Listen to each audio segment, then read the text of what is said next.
Hey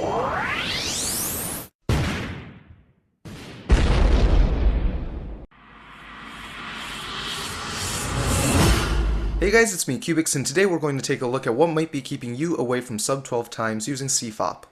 This video has 3 parts. The first part, which you're watching now, is a 13-second solve at regular speed. The second part will go over the good things about the solve, and the third part will go over the bad things. Hopefully you can identify what you can improve on in your own solves by watching this video. Let's go over the good stuff first.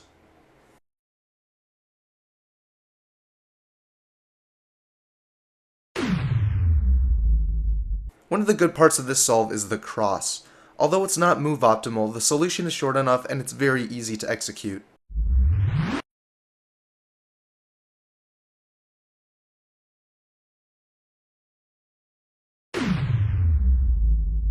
The F2L here was abysmal. The only thing decent was the turn speed. Although slow turning is a cool style, at some point faster turning will help. That being said, faster turning does no good if you have pauses between pairs, such as in this solve. The OLL recognition and execution here was pretty good. For sub-12, full OLL isn't mandatory, but it's certainly helpful and I highly recommend it.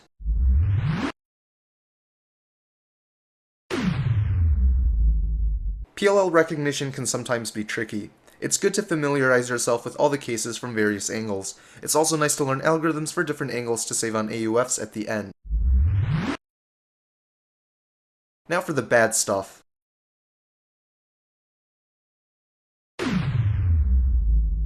Let's hold it right there.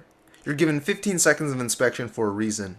Use it. If finding the cross is easy, use the extra time to look for more pieces and maybe plan out your first F2L pair. If you've seen my solves, you'll know I'm guilty of not using inspection wisely. I too need to work on it.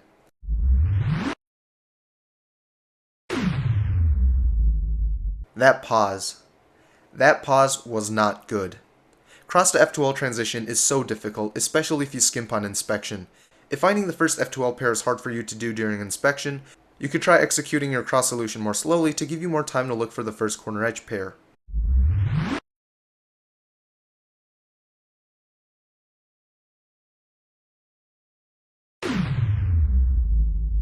F2L is the important part of the solve because unlike the last layer, you actually have to think about what you're doing. That means you want to try to lower move count, reduce cube rotations, and constantly look ahead. The F2L in this solve failed on all accounts. Although the turn speed was amiable, there were pauses between pairs, cube rotations where there shouldn't be, and as a result the move count was rather high. Turning more slowly would have given me more time to think about the F2L solutions, which would have led to a lower move count with fewer cube rotations. Look ahead is important. Remember that.